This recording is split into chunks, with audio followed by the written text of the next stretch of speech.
elekea na kama yalivyopangwa. Nakumbuka shughuli hii ya kupiga kura mbali na kufanyika humo nchini, kuna baadhi ya mataifa ughaibuni pia yanafanya shughuli hii ambayo kwa ujumla ni 12, ikiwemo mataifa ambayo ni karibia yaliyopo katika huu muungano wa Afrika Mashariki, ikiwemo Burundi, Rwanda, Tanzania, Uganda, Sudan Kusini na vile vile Canada, Marekani na Qatar na UAE pia wanashiriki uchaguzi huu sawia na Ujerumani na Uingereza. Kwa hiyo hapo pia tunatarajia matokeo kutoka Wakenya ambao wanaendelea na shughuli zao huko na wanaoishi huko, kwa sababu pia ni haki yao.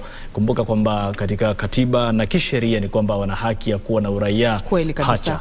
Kwa hiyo iwapo wako kule na wanaona kuna umuhimu wa kupiga kura, basi bila shaka ni haki yao ya kupiga kura. Kuna jambo moja ambalo limejitokeza katika eneo hili bunge la Gishugu, Kirinyaga, wakati Mungai alipokuwa anatupatia taarifa yake akisema kwamba kumekuwa na vuta ni kuvute ya maajenti wa wagombea mbalimbali pale, wakisema kwamba wakati wa kuhesabu kura utakapofika, basi kila agenti wa kila mgombea mwenza ama kila mgombea wa viti mbalimbali, agenti wa kila mgombea ataweza kuwa katika kile chumba ambacho atakuwa anahesabia kura.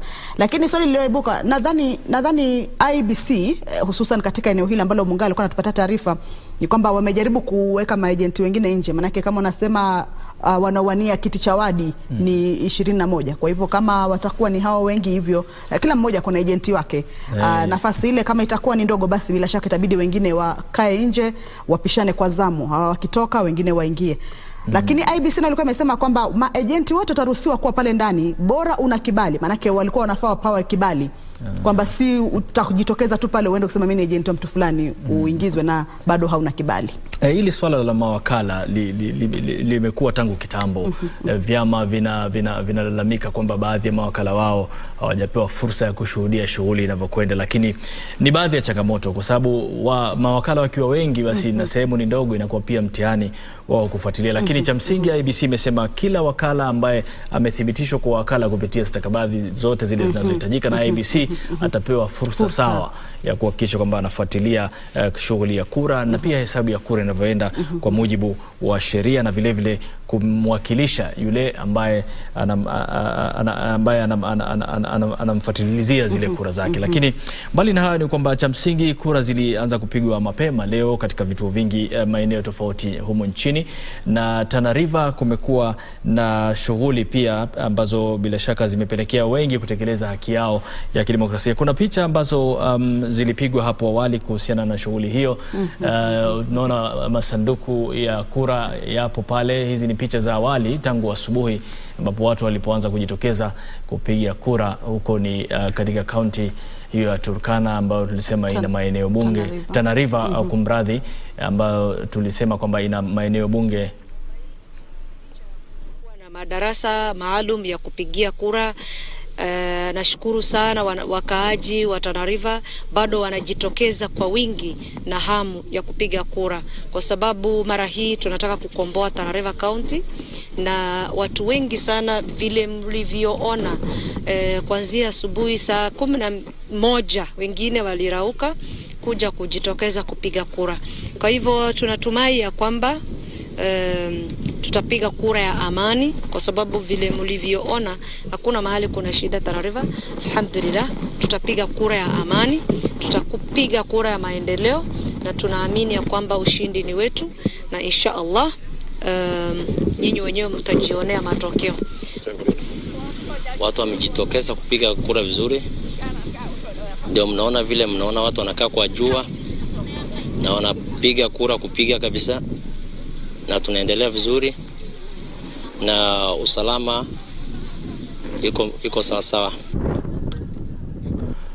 Naam, ni picha za hapo awali kutoka kaunti hiyo ya Tana River, wakazi wakishiriki shughuli hiyo ya kupiga kura. Kumbuka ni eneo ambalo lina maeneo bunge matatu: Garsen, Galole na Bura.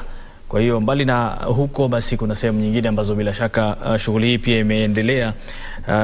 Na changamoto kubwa kile unaposikia kila sehemu moja ni mitambo hii ya KIMS ambayo bila shaka imekuwa na matatizo, na mbali na hayo kuna wazee ambao wanapata tabu sana kutambulishwa kupitia alama zao za vidole, lakini ndio kama hivyo, hakuna shughuli isiyokosa changamoto za hapa na pale, ila IBC wamehakikishia wapiga kura na Wakenya kwa ujumla kwamba shughuli itaendelea, na bila shaka watahakikisha kwamba uchaguzi huu unafanyika kwa njia huru na haki.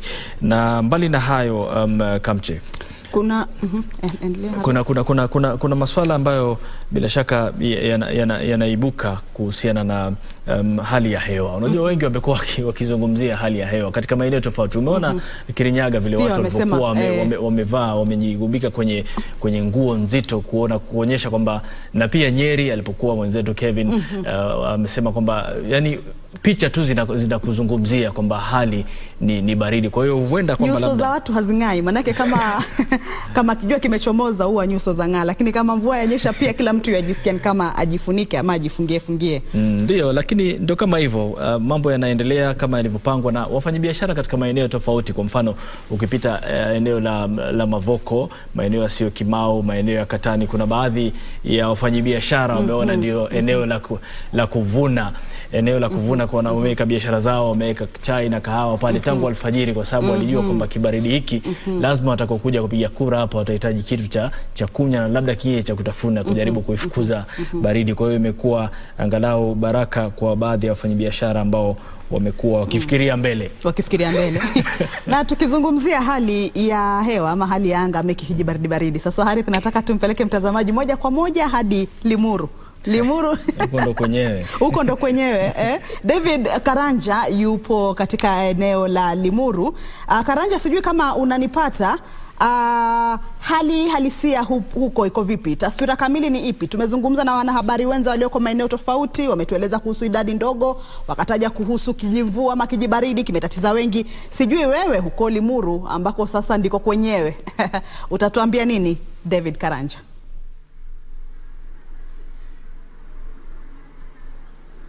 Shukran sana Kigogo Hari Salim na Totoshoka Mchemenza. Tunakujia moja kwa moja kutoka kaunti ya Kiambu, ikiwa ni eneo bunge la Limuru, ikiwa ni Kameridhu Polytechnic. Hapa wanasema uhoro wako. Shughuli ilianza mapema asubuhi upigaji kura. Katika kituo hiki foleni zimeanza kuongezeka hivi sasa, kwani wakazi wa eneo hili hawakuweza kujitokeza mapema kuweza kupiga kura, kwani kumbuka Mkenya ni ule wanasema last minute, lakini sasa foleni zimeanza kuwa ndefu ili angalau waweze kutekeleza jukumu lao la kidemokrasia, ikiwa ni kupiga kura ya kuamua nani watakao waongoza wa kipindi cha miaka 5 ijao. Tutazungumzia gavana, seneta, wawakilishi wadi na vile wabunge. Kumbuka eneo bunge hili la Limuru linajivunia wadi 5. Tungumzia Ngesha, Tigoni, Limuru East, Limuru Central na vile Birioni. Awali tuliweza kuzuru maeneo mbalimbali ya upigaji kura. Tuliweza kuzuru eneo bunge, kituo cha kupiga kura cha Kinyogori na vile shule ya msingi ya Limuru Township. Hali ilikuwa hivyo, lakini kwa sasa foleni zinaendelea kuongezeka. Kumbuka awali niliweza kuzungumza na msimamizi wa uchaguzi katika eneo bunge hili la Limuru, anaitwa Joseph Musyoki, aliyesema kwamba kila kitu kiko shwari na anatarajia kwamba majira ya saa 11 jioni vituo vyote vitafungwa ili tuweze shughuli ya kuanza kuhesabu kura. Kumbuka kituo ambacho kitakuwa kwa hizi na jumulisho ni kituo cha shule ya upili ya Kinyongori iliyoko eneo bunge la Bibirioni. Arith, tutakuwa tunaendelea kuzuru maeneo mbalimbali ili kuweza kutekeleza majukumu yaliyotuleta katika eneo hili la Limuru, kumfahamisha mtazamaji hali ikoje katika eneo hili la Limuru. Kutoka eneo bunge la Limuru, mimi ni Karanja David, narejesha usukani kwako Hari Salim na Kamchemeza. Naam, wanasema wengi wanamuita KD. Na bila shaka naona kidogo tunafahamu Limuru na baridi, lakini amevaa tu kijishati chepesi. Nadhani Limuru imegawanyia wenzake hii baridi. Yaani imesema mimi sitaki leo, chukueni. Sasa wale wengine ndio wameathirika. Hiyo hata haina neno. Ya waangalia tukisema nyinyi kama matatizika peke yenu. Lakini Karanja anatuambia kwamba hali kule ni shwari, hakuja kuwa na utata wowote wa kiusalama. hakuja kuwa na utata wowote. Hajataja hitilafu zozote za vifaa vya kimskit. Hajataja kama kulikuwa na kuchelewa pengine kwa kufungua kwa vituo vya kupiga kura, pengine mida kama ilichelewa ama walikuwa sawa. Alichosema ni kwamba wako na uhakika. Amezungumza na msimamizi wa uchaguzi akasema kwamba yupo na uhakika kwamba ikifika saa 11 wataweza kufunga vituo. Kwa hivyo kumaanisha kwamba tunaweza kudadisi ama kusema kwamba wameanza muda uliofaa. Kama kila kituo kilifungua saa 12, kwa hivyo kifika saa 11 wao watafunga, kwamba hakutakuwa na muda utakuongezwa, manake pengine vituo vilifunguliwa kwa wakati uliofaa. Vile vile amesema watu wameweza kufika kwenda kupiga kura. Harith. Naam, bila shaka ni taswira ambayo tunaonyeshwa katika pembe tofauti za taifa hili kuhusu shughuli nzima ya upigaji kura.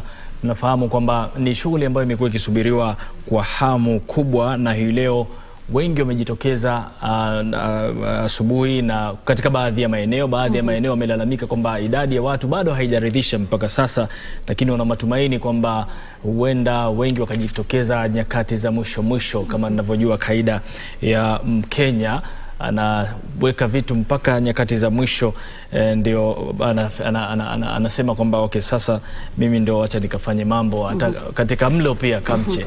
Nafikiri wakati mwingine wanaopenda nyama wanakula kama ni wali mpaka anaacha nyama mwisho alafu lakini ipo hatari hususan kwa zoezi hili. Hatari ipo pia katika chakula, manake za kuja mtu aiba kura ile nyama na ambapo akilini mwako tayari ushasema mimi dakika za mwisho ninachokimalizia nacho ni hii nyama, alafu unaikosa. Ndio kama hivyo, wengine wanaweza kwenda pale wamechelewa, alafu kukawa na mvutano, turuhusuni tupige kura, na mliambiwa tayari kura upigaji kura, vituo vya kupiga kura vitafungwa saa 11 iwapo shughuli itakuwa imeanza saa 12 kama ilivyoratibiwa. Kwa hiyo iwapo kama bado hujatoka kwenda kupiga kura na una dhamira na nia na lengo na madhumuni ya kufanya hivyo, basi usichelewe na usiakhirishe zaidi. Toka katekeleze haki yako hiyo ya kikatiba, kisha rudi endelea na shughuli zako kwa njia ya amani, ili angalau usipatikane nyakati za mwisho na kukosa kupiga kura kutokana na vituo kufungwa. Lakini kimsingi ni kwamba hali inaendelea kuridhisha kutokana na masuala ya usalama yalivyozungumziwa. Hakuna matukio makubwa ambayo ni ya kushtua katika kipindi hiki. Kwa hiyo mpaka sasa tunaona kwamba mambo yamekwenda kama yalivyopangwa, na itakapofika saa 11 vituo vingi ambavyo vilifunguliwa na shughuli kuanza saa 12 vitafungwa, na shughuli ya kuhesabu kura ianze, kura ya kwanza mpaka itakayoamua mshindi. Lakini baadhi ya maeneo kama vile Lungalunga na maeneo mengine ambayo vituo vimepata hitilafu, basi kidogo muda utaongezwa na wengine wapige kura mpaka nyakati za usiku, ili wapewe ile haki yao ya kushiriki uchaguzi huu wa mwaka 2022. Na tukizungumzia muda, basi limesalia lisali moja. Tazamaji, saa hizi ni saa 10, imesalia dakika moja tu igonge saa 10 juu ya alama. Sijui upo maeneo gani, manake saa 11 vituo vya kupiga kura vitakuwa vinafungwa. Kumbuka wapiga kura ama waliosajiliwa kupiga kura ni zaidi ya milioni 22.1. Kama ulijisajili basi upo ndani ya idadi hii. Sijui kama ushawajibika kikatiba ama bado. Tunaripoti kutoka North Horr na mwanahabari wetu Sheila Yogo. Sijui kama ipo tayari ripoti hiyo tuweze kuisikiza yaliyotokea kule North Horr. Kituo cha kupiga kura cha shule ya msingi ya North Horr ndicho kilicho na idadi kubwa ya wapiga kura waliosajiliwa, ambao ni 652 katika eneo bunge la North Horr. Shughuli ya kupiga kura iling'oa nanga saa 12:15 asubuhi, kwa mujibu wa msimamizi wa kituo hiki cha kupiga kura, Elias Guyo. Kuchelea kuanza shughuli hiyo kwa dakika 15 kulisababishwa na changamoto za vifaa vya kielektroniki vya KIEMS ambavyo vilikuwa vinachukua muda mrefu kudhibitisha uhalali wa wapiga kura, na swala hili huenda likasababisha shughuli hii kuendelea hadi usiku. Niliweza kuzungumza na mmoja wa wazee wa jamii ya Wagabra, Galgalo Tuye, na alisema kuwa aliweza kutembea kutoka manyata moja hadi nyingine kuwahimiza wakazi kuwasili kwenye vituo vya kupiga kura, kwani wengi hususia shughuli hii kwa sababu ya kutembea kwa mwendo mrefu hadi vituo vya kupiga kura, na pia kutokana na makali ya jua, kwani eneo bunge la North Horr liko katika jangwa la Chalbi. Ningependa kukujuza kuwa jamii ya Wagabra wanaoishi katika eneo hili ni jamii lenye umoja, na wamekuwa wakiwasaidia wakongwe, wagonjwa na watu walio na ulemavu kufika vituoni ili waweze kutekeleza wajibu wao wa kidemokrasia. Wagombeaji wa wadhifa wa ubunge wa North Horr ni Sabdio Mamo wa chama cha Jubilee chini ya muungano wa Azimio la Umoja, na ningependa kukudokezea ya kwamba yeye ni mwanamke wa kwanza katika historia ya North Horr kushindana na madume katika kinyang'anyiro cha ubunge wa North Horr. Na pia tuna Mwaure'S Tulu wa chama cha Wiper chini ya muungano wa Azimio, na Wario Guyu wa chama cha KANU chini ya muungano wa Azimio la Umoja. Kwa sasa wakazi wanasubra wakingojea matokeo yatakayobaini mshindi. Kufikia sasa hali ni shwari, na nimeweza kuzungumza na naibu wa kamishna wa kaunti ya Marsabit, Sylvester Mwangulu, ambaye pia anashirikisha uchaguzi katika eneo hili. Ameniarifu ya kwamba kufikia sasa yote ni shwari, usalama umeimarishwa na maafisa wa kitengo cha kukabiliana na dharura wako tayari kukabiliana na jaribio lolote la kuzua rabsha. Na pia amesema kuwa hapo awali kulikuwa na jaribio la kumhonga mpiga kura katika kituo kimoja cha kupiga kura, lakini wameweza kushughulikia swala hilo vipasavyo. Mimi ni Sheila Kayaro Yogo nikiripotia KBC katika eneo bunge la North Horr, kaunti ya Marsabit. Naam, shukran sana Sheila Kayaro kutoka sehemu hiyo ya North Horr. Ametupatia taarifa nzuri hapa akisema pia wanawake wameweza kujitosa katika kuwania uongozi. Unajua kumekuwa na changamoto katika maeneo hayo, hususan ukitazamia upande wa wanawake na uongozi. Kwa hiyo iwapo wameanza kujitokeza, basi labda ni ile hali ya kujaribu kuona iwapo watu wamebadilisha mtazamo wao kuhusiana na wanawake kuwa viongozi au vinginevyo. Lakini jibu la swali hilo bila shaka litajulikana baada ya kura kuhesabiwa, na ndipo tutakapojua iwapo tamaduni zimebadilika kidogo au mambo ni yale yale katika eneo hilo, na baadhi ya maeneo ambayo yana tamaduni ambazo bila shaka wanawake wanakuwa wapendelewi sana kuwekwa mbele katika masuala ya uongozi. Lakini yote 9-10 ni kwamba shughuli katika maeneo yote ambayo tumejaribu kugusia na kuletea taswira ni kwamba shughuli inaendelea. Kuna sehemu nyingine wanaopiga kura wanajitokeza kwa wingi, kuna sehemu nyingine bado idadi hairidhishi, ila polepole ndio mwendo. Anasema kwamba kawia ufike, lakini usikawie sana. Unaweza kufika ukute kituo cha kupigia kura kimefungwa, na kikiwa kimefungwa basi ushapoteza fursa yako ambayo umeisubiri kwa miaka 5. Na iwapo wewe ndio mwanzo umetimu miaka 18, ni fursa ambayo umeisubiri kwa miaka 18 kuitekeleza, kisha unaikosa, itakuwa kidogo mtihani. Na taarifa za IBC kufikia saa 6 walikuwa wanasema watu ama wapiga kura milioni 6, zaidi ya milioni 6.5 wameweza kujitokeza tayari kupiga kura. Tuna imani ya kwamba kufikia sasa watakuwa wanatueleza zaidi iwapo ni wangapi wamefika, manake kufikia mchana ilikuwa ni 30.65 kati ya wapiga kura zaidi ya milioni 22. IBC vile vile inasema kwamba kuna maeneo ambayo vifaa vya kupiga kura bado havijaweza kufika, lakini inafanya kila iwezalo, juhudi zote, manake kuna maeneo mengine pengine yamekumbwa na mafuriko ama matatizo fulani na vifaa hivyo havijaweza kufika, lakini wanafanya kila wawezalo kuweza kuhakikisha kwamba vifaa hivyo vinafika na Mkenya ambaye bado hajaweza kutekeleza haki yake ya kikatiba ya kupiga kura, basi atapata nafasi hiyo ya kupiga kura. Naam, ni saa 10:05, inamaanisha ni dakika 55 tu zimesalia baadhi ya vituo vifungwe ambavyo vilianza shughuli zake saa 12 kamili. Kwa hiyo tunatarajia kwamba wale ambao walikuwa wanasubiri huu ndio muda wao basi wa kutoka kwenda kutekeleza shughuli ya kupiga kura katika maeneo tofauti humo nchini. Kwa sasa tuvuke hadi kaunti ya Nakuru, eneo bunge la Gilgil, ambapo tunarifiwa kwamba kuna maoni mawili matatu kutoka kwa wale walioweza kupiga kura asubuhi hii ya leo. Huko mwanahabari wetu Jacqueline Wambiru ndiye aliyeshika hatamu, lakini tusikize ni yapi walikuwa nayo ya kusema.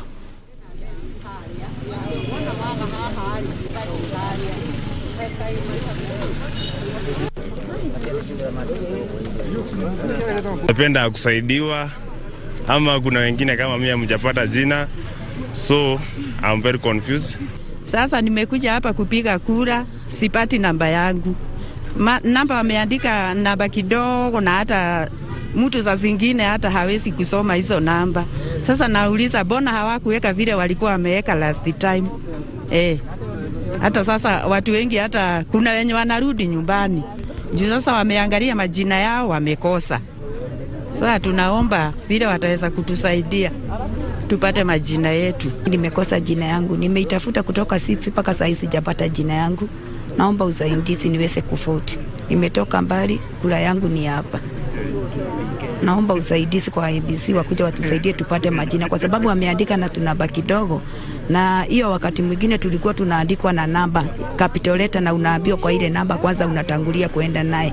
Kama unaenda line ya R ulikuwa unajua unaenda kwa line ya R, kama unaenda kwa W ulikuwa unajua unaenda kwa W. Lakini kwa saa ile namba zenye zimeanza hapa imeanza na namba ya mwisho ya kitambulisho. Tunaomba usaidizi. Hii mpango ya IEBC nimeona itasubua wengi. Juu kwa sasa unakuta ile kutafuta ile jina yako iko na process kubwa sana, na siku hizi si watu wengi wameingia digital. Kuna wengi wenye hawajaingia digital, unakuja kutafuta hiyo jina yako inakusubua sana, na walikuwa wametuambia utatumia dakika 3 tu uko umepiga kura. Sasa vile mimi nimeona hii mpango yao ni baya kabisa, wengi hawatapiga kura. Nimevoti vizuri, nafikiri situation iko vizuri, watu wanavoti kwa njia ya taratibu, sababu watu ya IEBC walifanya vizuri, wakaweka hiyo nini kwa mtandao. Huo ulikuwa unaingia tu kwa hiyo link ya IEBC, unakuta polling station ambayo uko ndani, wewe tu unaenda unapanga foleni kwa nini ile stream uko ndani. Sasa mimi nimevote.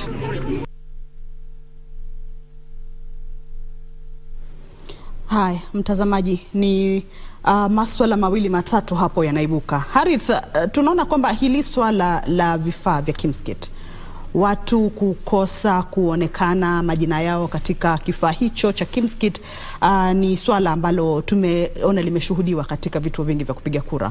Ndio, sijui kama litarudisha ule mjadala tena wa kuwa na sajili. Unajua haya ndio baadhi ya mambo labda wengine walikuwa wameyatazamia. Utakuwa na changamoto katika kutafuta majina ya watu na kuwatambua. Lakini ndio kama hivyo, tunatarajia taarifa kutoka IEBC watueleze ni yapi ambayo yanaendelea, kwa sababu mara ya mwisho walipozungumza walizungumzia hayo kwamba watatatua yale matatizo yanayotokea katika maeneo tofauti, lakini pia tunasubiri tujue kwa sasa wanalipi la kusema kabla vituo kufungwa. Na hivi sasa tutaka tuelekee moja kwa moja hadi katika kitovu cha IEBC ambayo itakuwa ni makao makuu yao, ambapo watangazia matokeo rasmi ya rais. Tunataka kuelekea huko, wenzetu wamekita kambi kwa siku kadhaa sasa kutaka kufuatilia ni yapi ambayo yanaendelea, na hususan wakati kura zitakapokuwa zinawasilishwa katika eneo hilo na matangazo kufanywa. Kwa hiyo hivi sasa tunavuka moja kwa moja hadi katika eneo la Bomas kuungana na wenzetu walioko huko.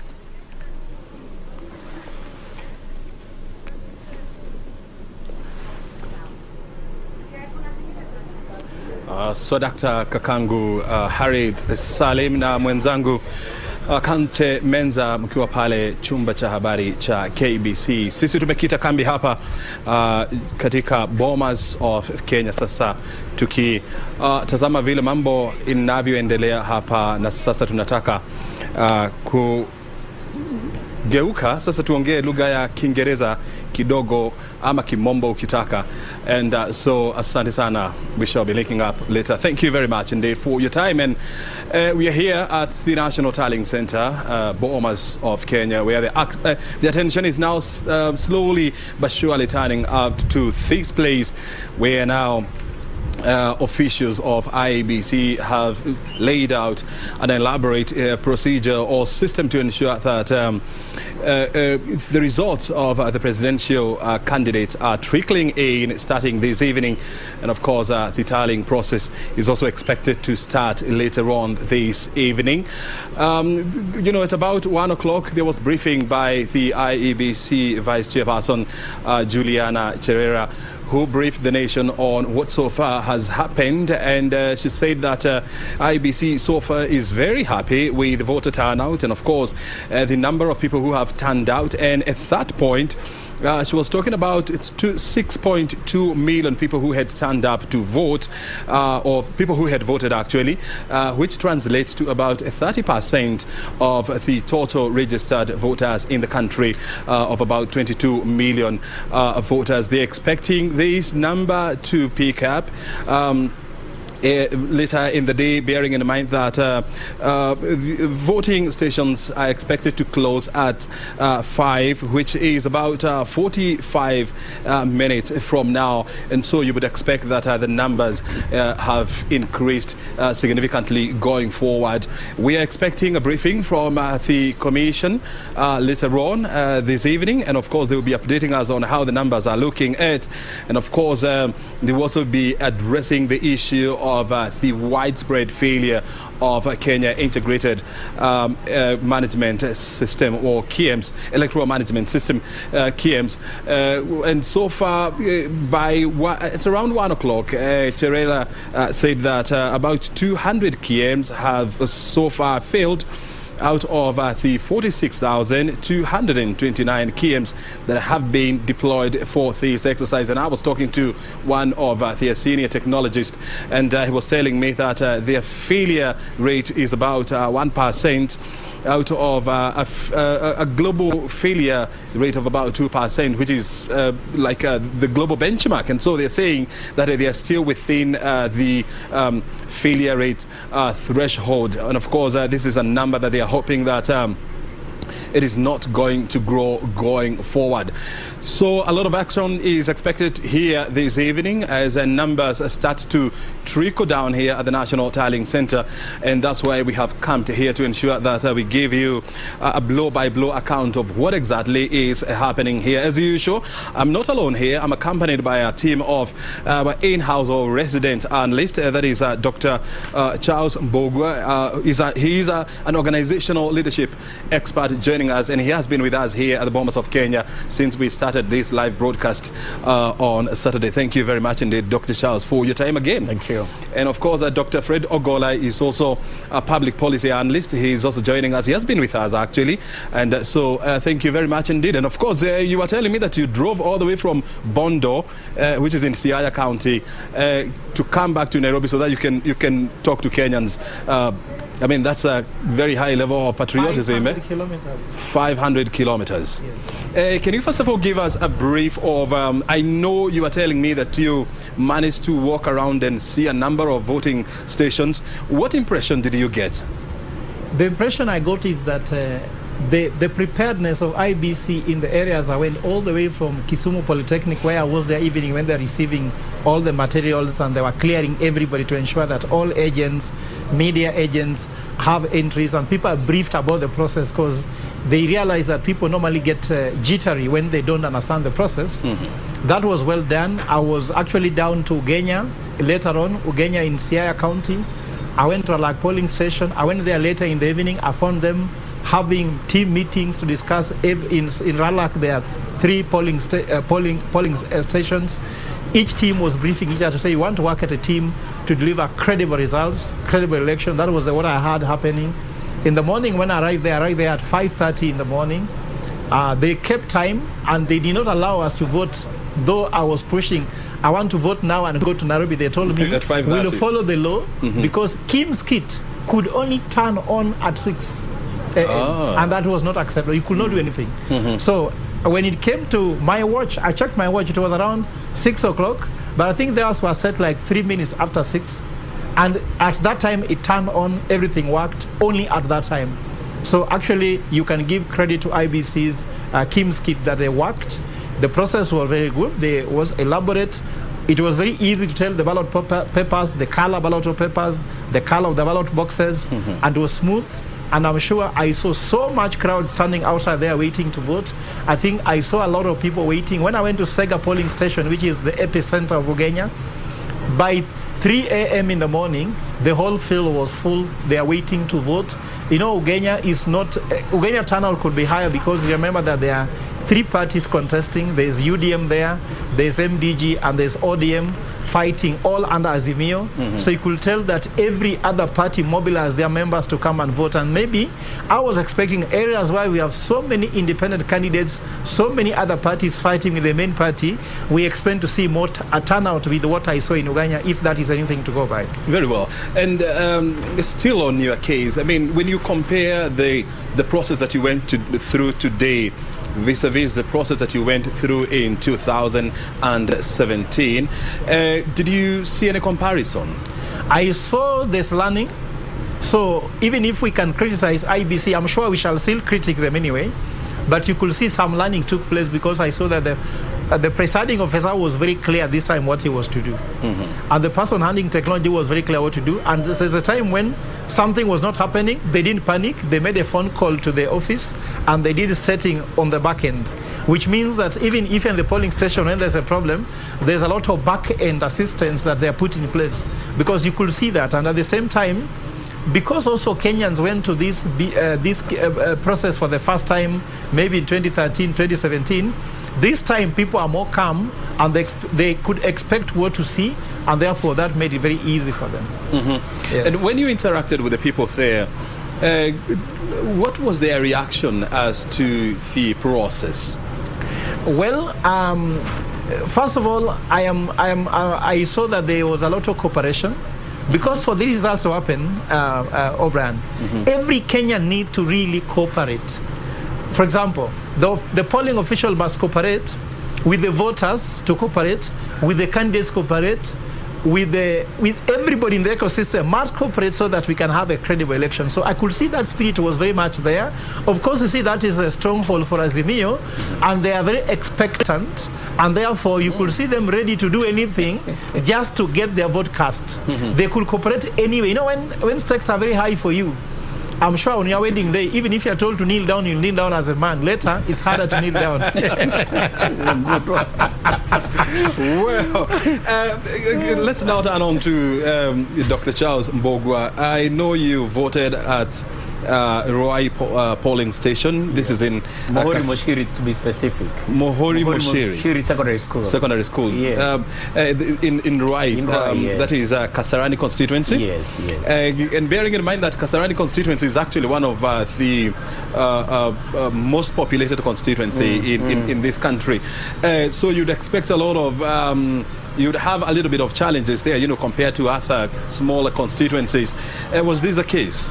Unfortunately, it wasn't the case. And why it wasn't is because, like Dr. has said, we are proud of IEBC to the extent of having developed a learning culture. They learned that at times you'd have lengthy queues that would make most of the voters feel tired and therefore not enjoy the whole process, despite that being an important democratic process. So what happened? So the number of stations that were there within Mohori Moshiri was quite a number. They increased that from what was there before. So whereas 2017, you'd find the queue most probably nearly 1 kilometer away, the queues were now resident within the school where the voting was taking place. And maybe it's also good to state that the fact that the names had been placed on the gates, the wall that is just near the gate. So a number of Kenyans had also taken time to, number one, use that physical document to identify the particular place where their surname should appear. Yeah. And of course, number two, we are improving technologically as a nation. We have adopted the innovations that are there. But I think we are quick adopters, we are not laggards. So you find many people had also used what would be termed as the online method or the SMS method to identify specifically where they should be voting from. Not to mention the fact that the queuing clerks, to be very precise, tactical actors within the entire system, we are very elaborate in guiding those who are voting. And indeed, I was proud to see voters, women, saying, "Apana, this lady cannot be here. She looks expectant." One lady had tried to say she's not that highly expectant, but they told her, "No, can you go up and vote?" Which to me is an indicator of our consciousness of how we should volunteer to serve. And that's a critical lesson that we need to learn for those who document the behaviors that are observed in such kind of situations. Of course, there we are the elderly. They were also well guided. But there was one bit that I observed. When you go up the stairs to the first floor of the classrooms, for those who have got disabilities, or your polling station automatic storage, yeah. So I noted that they had issues, difficulties. IEBC had not factored that particular component. And on the flip side, whatever we were simulating under IEBC came to the fore, because a man who had really imbibed the Jeremiah waters, the waters that Wahome Mutahi once called whispers, used to joke around with, he was very drunk. But instead of being pushed aside by the security officers, our good men and women of National Police Service, they actually made sure that he voted. Of course, he was steaming, and people are saying now this is some kind of a pollutant, but that guy voted, and he left being a very, very happy man. So all those things, as far as my observations at that point are concerned, the tactical level, to me, are good ways forward, and in one way or the other enhanced the quick voting process, so that we didn't have the delays that may have been observed in 2017 for that very specific area, despite being a highly populated polling station. Very well. I mean, I can also give a testimony of what happened, when I went to vote this morning. Yes. The process took less than 10 minutes. I did my voting at the KICC polling station, that is Kenyatta International Convention Center. You just went to the gate. There were, of course, printed names. Of course, they were very small, and that was a challenge to many people whose eyesight is not very good. And so after discovering that you are in stream 9, or stream 3, or stream 5, or with stream whatever, then you went to the gate, they confirmed that you're indeed you're registered, and then you proceeded to the voting tent, and then you produce your ID card, and then there is a KM's kit whereby you place your thumb, and then it went through, they confirmed the details on what they were saying there, and my ID number. I proceeded. I saw so many papers, 6 of them actually, very, very big, and I was wondering, must we have 6 ballot papers?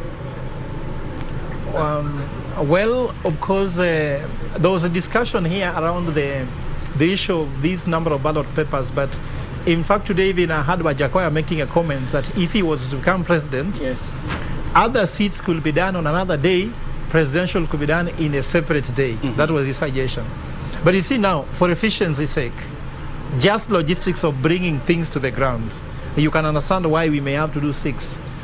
If you talk, for example, we are talking about one vote costing you as a taxpayer $30. So every voter has paid $30 and that is 3,000 shillings. Yes, that's actually 3,000. Yes, almost 3,200. Yes. So now, if we were to do the same thing, what will be the variable cost? You may find that out of the $44.6 billion shillings we are using for this election, presidential only could cost more than half of that money.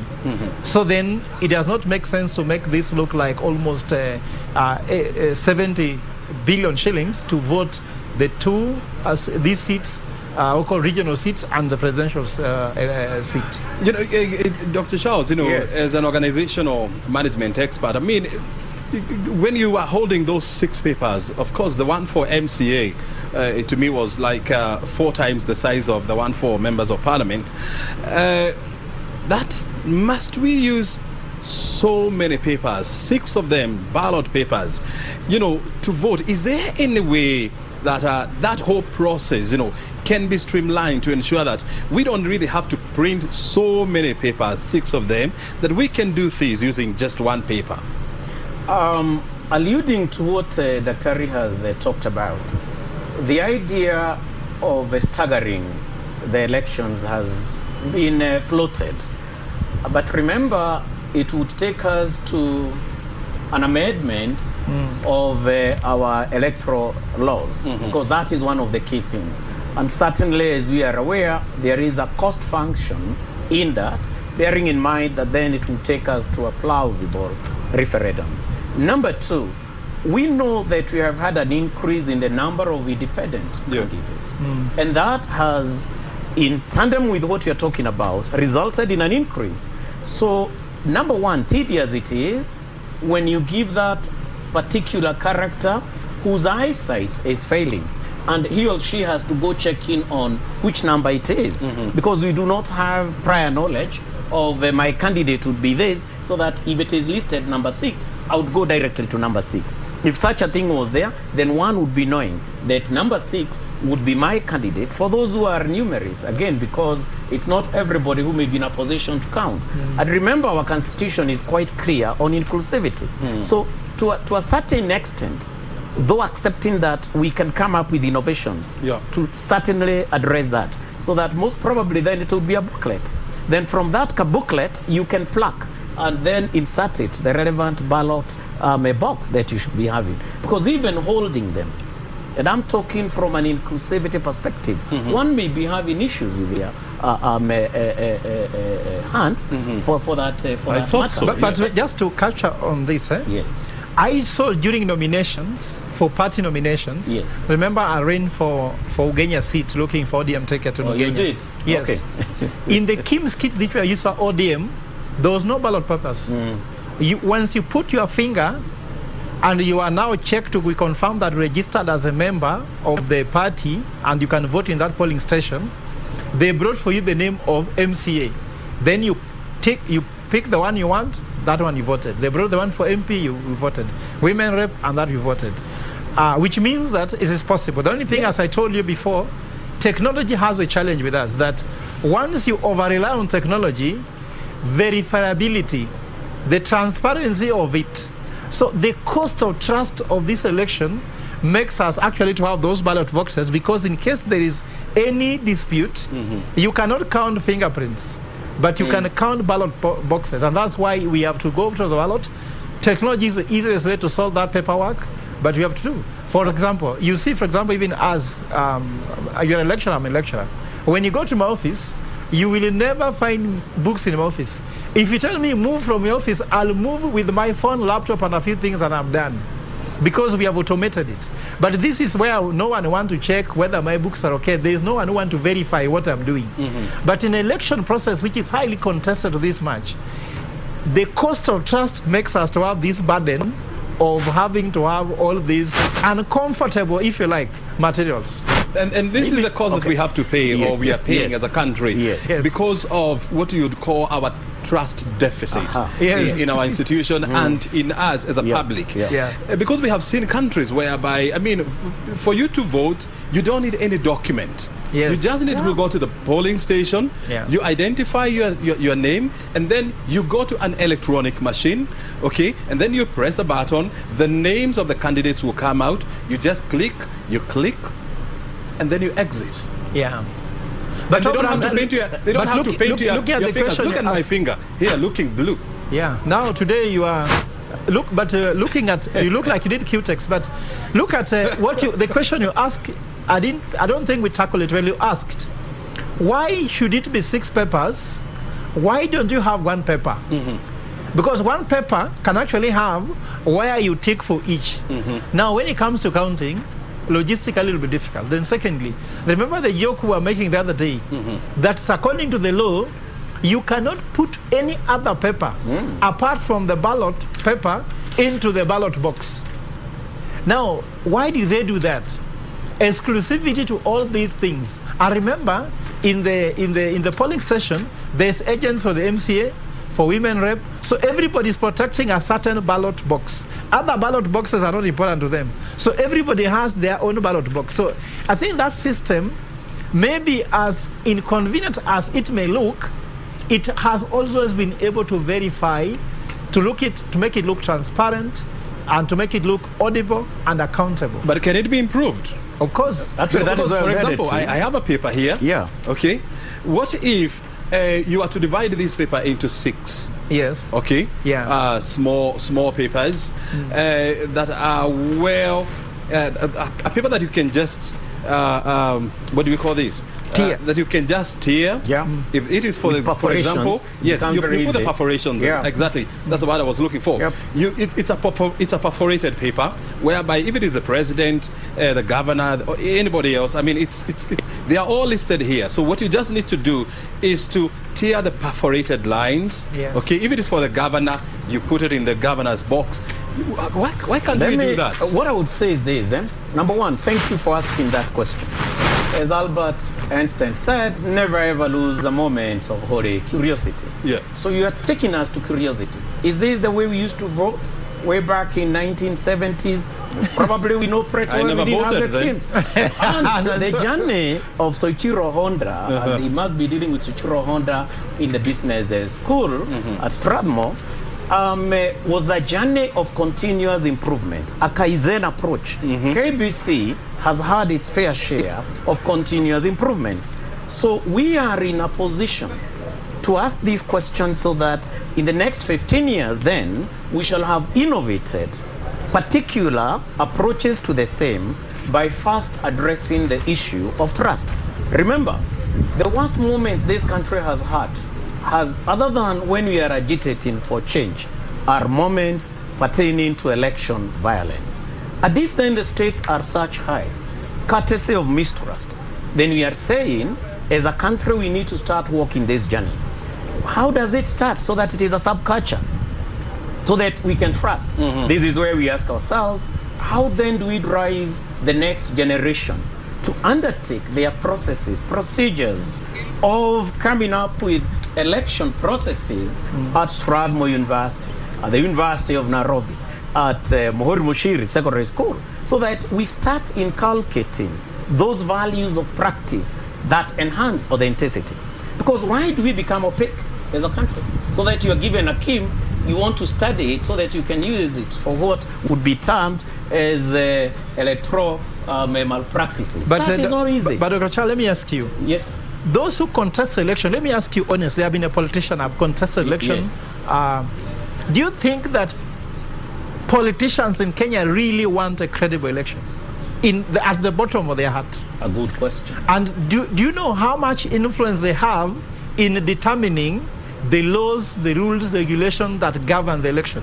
Now, I would want to imagine, but I can actually respond to that question because they are Kenyans first, right? Yes, yeah. And they're just me and you. I mean, our politicians are not aliens. Yes. They came from another planet. Yeah. They are part of us. They are part of who we are as a society. And the question is this: would you, me and you, want a free and a fair and a credible election? And the answer is yes. So the question is this: then how do we ensure that, number one, we build the level of trust in our institutions, and we build the level of trust amongst ourselves? And that is a culture that we must inculcate in us and even in the incoming generation. The question is, how do we do that? Yes. That's what I was bringing on board, that then we must stick our necks out to walk that tough journey of restructuring how then we are in a position to use leadership. Oh, Brand, so that let me allow him to execute his case. We don't bury our heads in the sand like the proverbial ostrich. The lion will still devours. What is the cost of men and women who cannot trust each other? What is the cost of malpractices? What is the cost of unethical subcultures, immoral subcultures, led by the leadership that should be delivering a nation? Indeed, then it means we jeopardize the very aspirations that we do have. But then how unlucky is the lot that will come after us? So there must be a deliberate effort, just like there was first liberation, second liberation, the pride to see this gentleman go all the way to vote and come back. Those young men listening, and he's not paid to do that. You are setting a good example. Then we must have that critical mass by bringing on board relevant processes, and we are not short of courage, bearing in mind what our founding fathers. Yeah, but Dr. Charles, you want to respond? Yes, even I wanted to respond to you. Let me tell you the truth.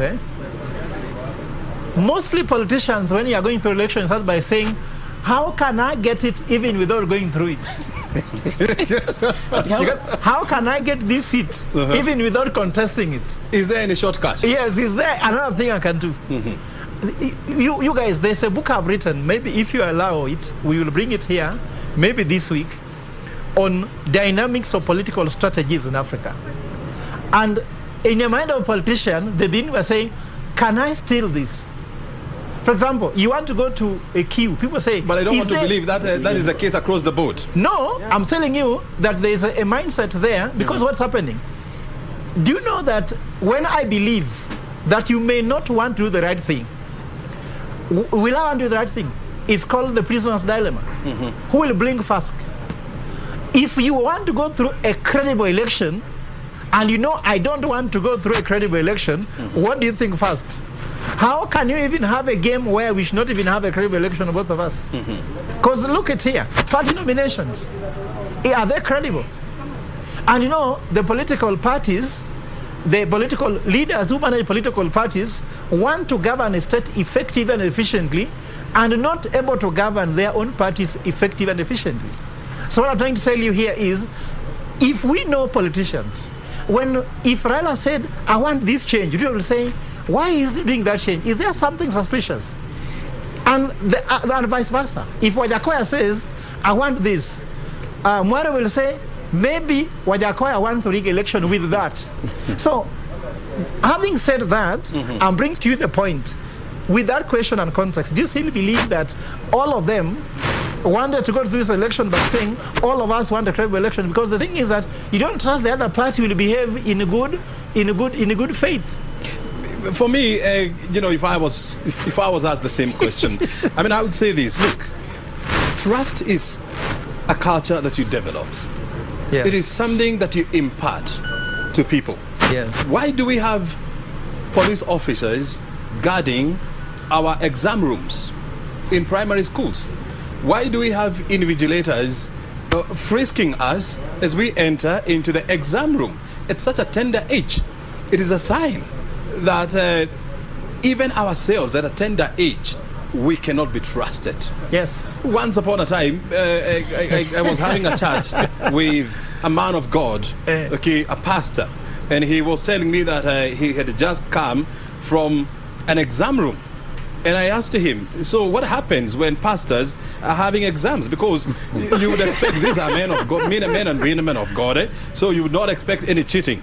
But he told me that there were security officers. Yes. There were invigilators. Yes. We were required to leave our phones outside.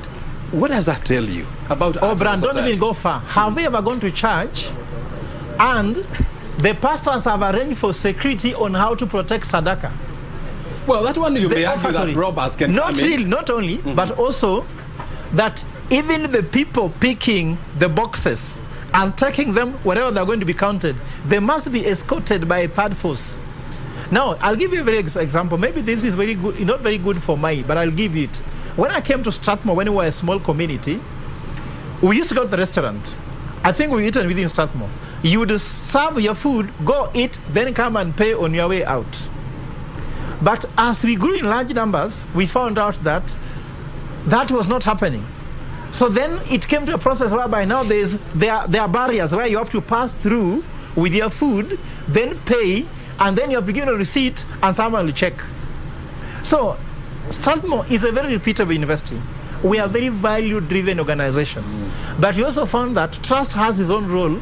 There are some areas where trust can work, but some areas now verification, justification, it's necessary, and it's necessary. Yes, trust as a value is not enough in itself. Yes. How you make sure that it becomes a practice is how, number one, you are in a position to motivate, to drive, to reinforce. Because anything good that is not reinforced, even in a dog that is in your house, certainly, if you do not reinforce its positive behavior, then with time it dwindles. So you cannot operate on one value alone. It is a matrix of values, just like we talk of the ethical, economical, efficient, and effective systems when we talk about finance management.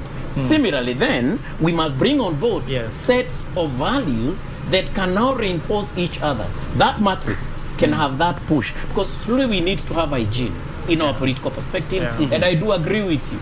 Indeed, there are many who would not have wanted to go through this process. And there are many who had the might to actually use money that is making our youth not even turn out to vote. Because they are disenfranchised. They are only interested in quick gains.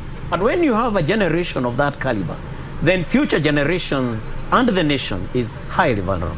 And now bringing in the issue of youth in this election, and I was voting along Stream 9, at KICC, and we were 128 people, and out of the 128 people, I counted about 17 of them who would qualify to be under the age of 40 years.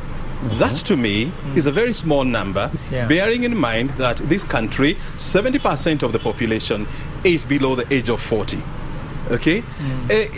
I do not know what is happening elsewhere, but is this replicated elsewhere? We looked at the age of the population, actually registered voters. Youth in the 22 million and above voter is more than 51%. 51%. Meaning that if the youth came together and decided a candidate they wanted, that candidate will win with their vote without any other person outside that age bracket voting for that candidate. Now look here, this will surprise you. The issues in this election, the people who stand to gain are the youth. They are the ones looking for education. They are the ones looking for infrastructure to be improved, in economics to be improved, employment to increase. Me and you, we are no longer looking for employment. We are no longer looking for education as such. I'm sure maybe if you do some courses, they are just for entertainment purposes. Now, the person looking for real goodies of life is the one who cannot go vote. And you realize people say that 51%, the turnout will be lower. Remember, there are 71% of the population, only 51%, there are 71% of the population, only 51% of them registered, and they still remain over 51% of the total voters into the IBC system. Meaning, if the youth want to have a revolution, they can have.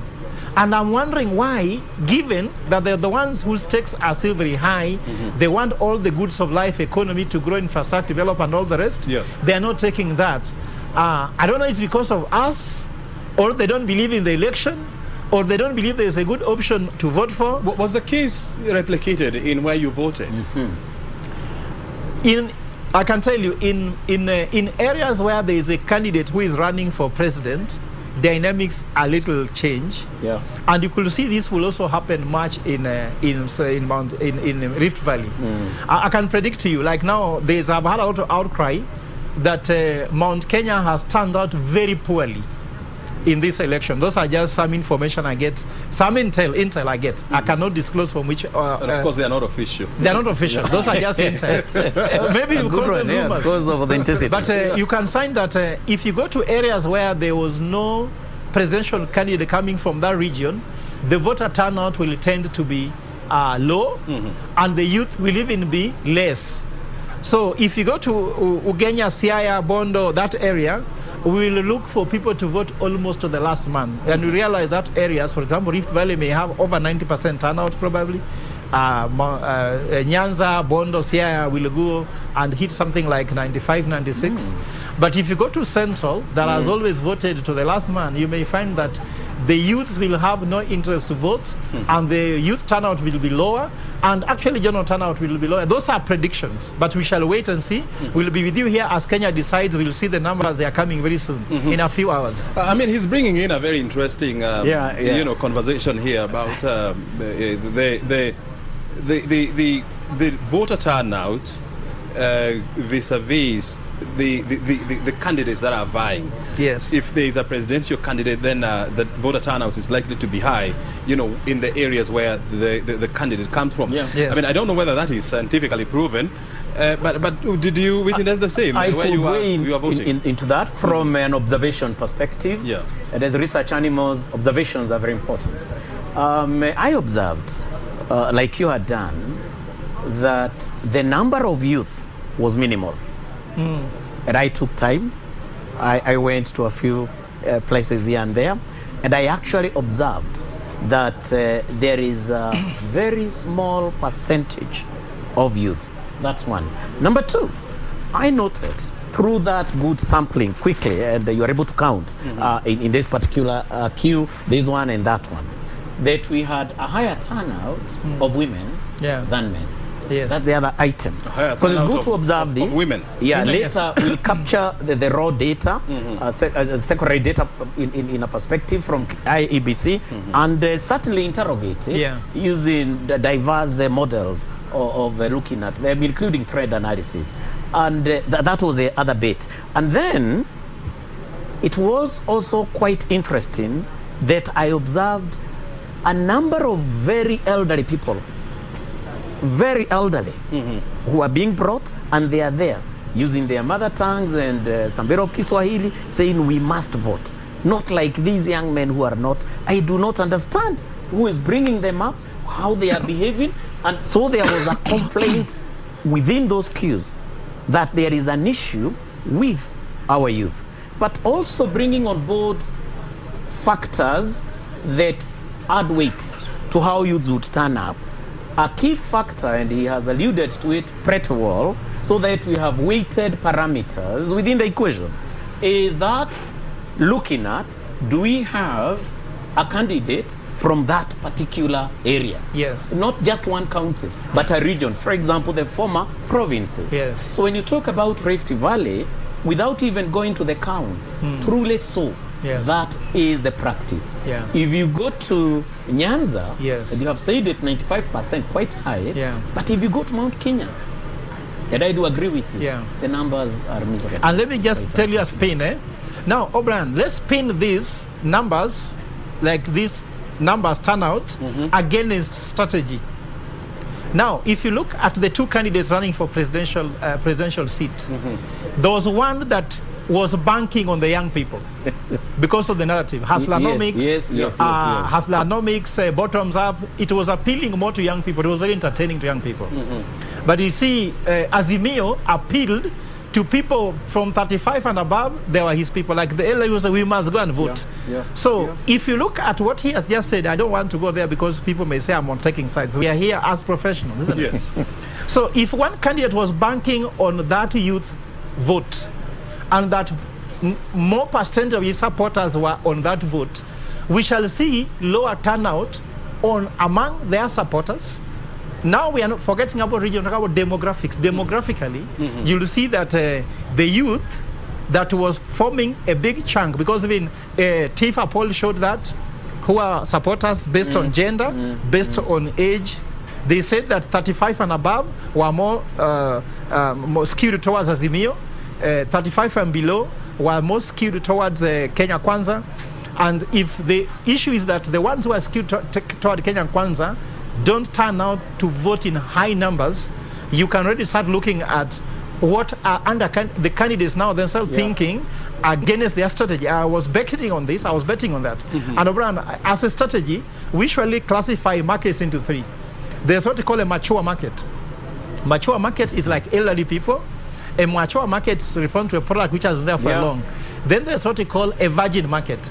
A virgin market for voters are people who have never voted. Young people, they don't know what they want. And then, of course, we have a market, which by strategy we can call a promiscuous market. It's a market that is not loyal. If they're eating with you today, they just eat. And if you stop giving them food, they go where food is. But it's and also... if that is the case again here, you see now, this turnout will start making us to start doing a projection against every candidate strategy and the outcome or payoff they are likely going to get in this election. I mean, well, at this point, I mean, it's proper to say that we do not have conclusive scientific data to say that the turnout for men was this, the turnout for women was this, and the turnout for young people was this. I mean, at some point there will be data disaggregation, you know, after the voting has been closed. But I also observed what you have just said. You know, I saw more women, at KICC than men. Of course, it will be expected because we live in a country whereby, is it 54% of the population are women? Yes. And when you look at population growth, female population growth in this country, it has been growing consistently in the last 10 years at a rate of 2.5% on average. Would this be expected? When it comes to gender, and we talk about the current elections that we do have, number one, we have had an increase in the number of women candidates across a variety of the various seats that we do have. And number two, we have seen, other than the affirmative action that we started leveraging on, O'Brien and my colleague here, we have seen policies that directly bring on board women to the table of political strategy. This cannot be taken for granted. And the maturation of some of the affirmative actions, plus what would be termed as the inclusivity of women within diverse spaces. Because look at it from this angle, my friends.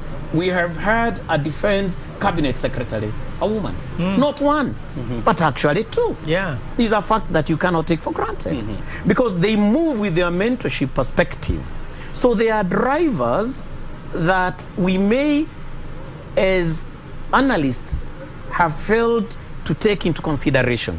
And for political strategists, it means that some of our political parties were not privy from a scientific approach of the essence of analyzing policies that are gendered, so that they look at them as having an impact. But just to highlight that, first of all, why do you know, I'm a statistician also, an economist, so you know that.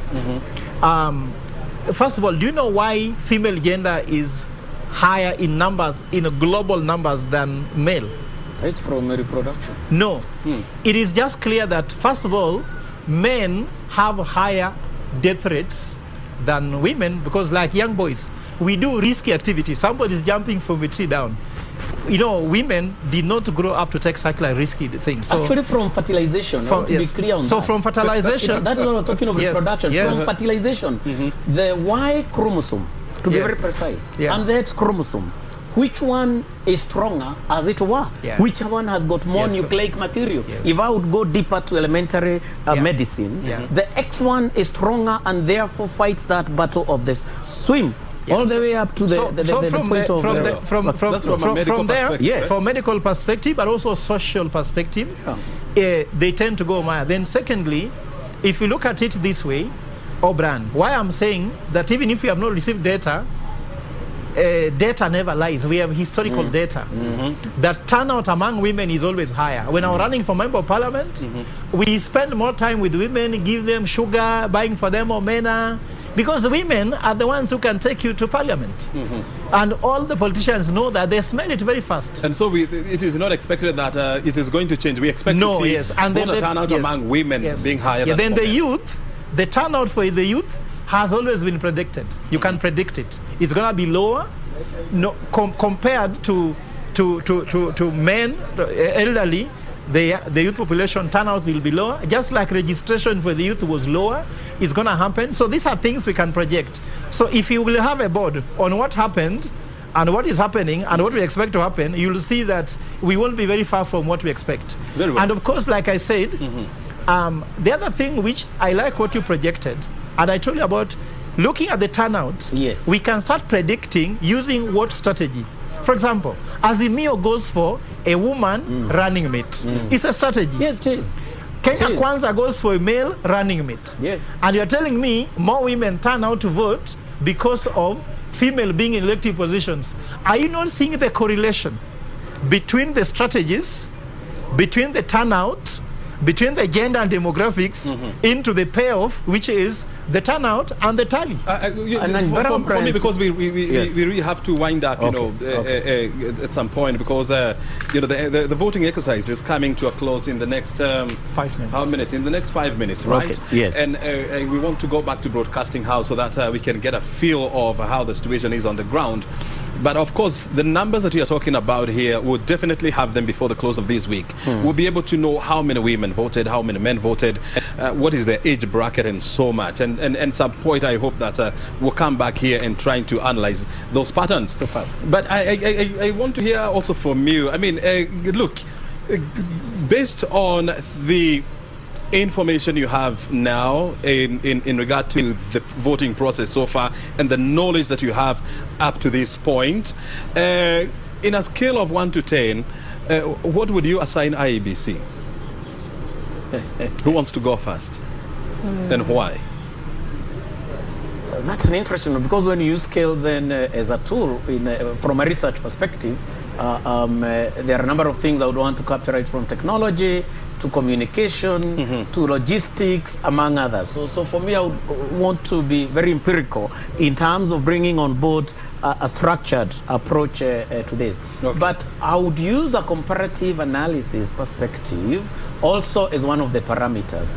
And that being it, I would give IEBC as a patriot of this nation 7 out of 10. 7 out of 10. Yeah. And of course, I'm sure once we are through with these, you definitely go and gather more information so that you can refine your numbers. What about you quickly? Mine will be on voting, because I segment voting and then tally. Yes. Tallying will come later. But voting, it looked to me like the officers knew exactly what they're going to do. I can give them something 8-9. 8 to 9%. Yes. Good. Very good.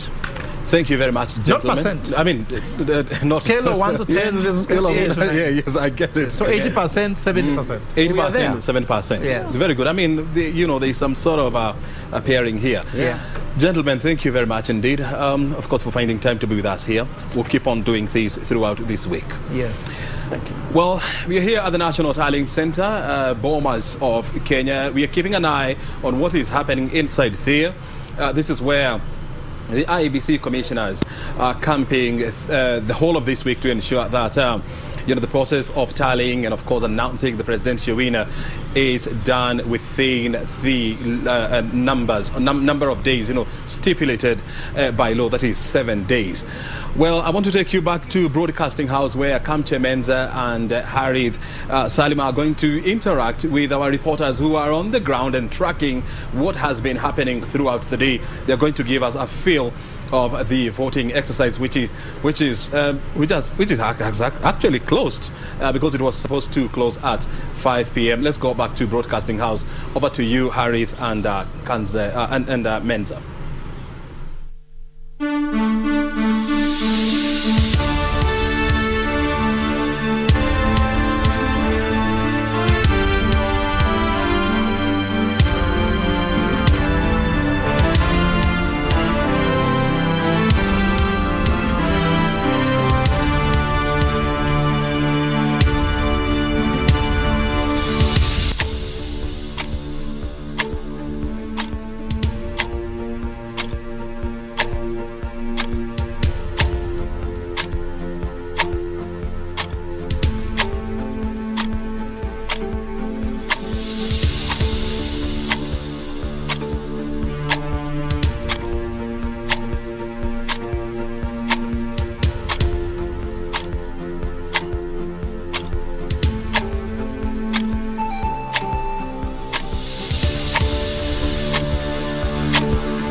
Na ni saa 11 juu ya alama, ishara tosha kwamba shughuli ambao umeisubiri kwa miaka 5 imekamilika. Kwa hiyo iwapo hujafanikiwa kupiga kura na kituo chako kilifunguliwa saa 12 kamili na shughuli ikaanza saa hizo, basi ndio muda wako umepita. Lakini iwapo katika kituo ulichokuwepo shughuli zilianza kuchelewa kidogo, basi bila shaka tume ya IEBC imesema itahakikisha kwamba wote wanaopaswa kupiga kura hapo watapiga kura.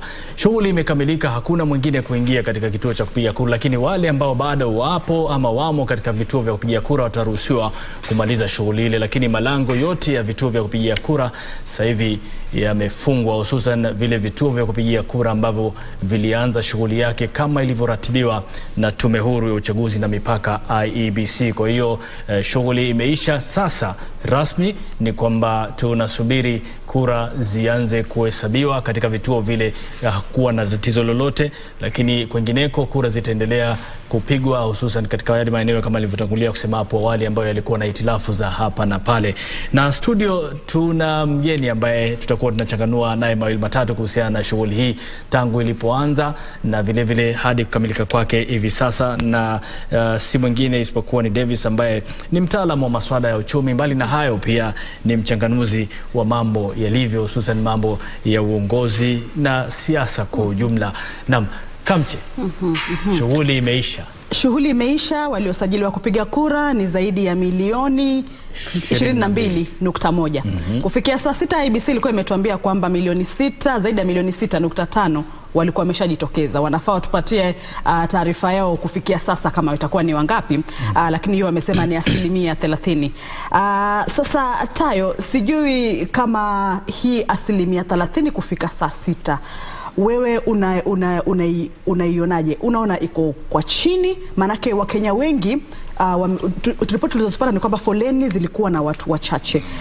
Kufikia saa 6 tukaambiwa ni 30%. Sasa masaa yamekwisha, tumefunga. Wanaoendelea wataendelea, lakini sasa kwa wale ambao wameanza saa 12 watakuwa wamefunga. Hii 30%, kimtazamo wako ni chache ama tu utaidadisi vipi?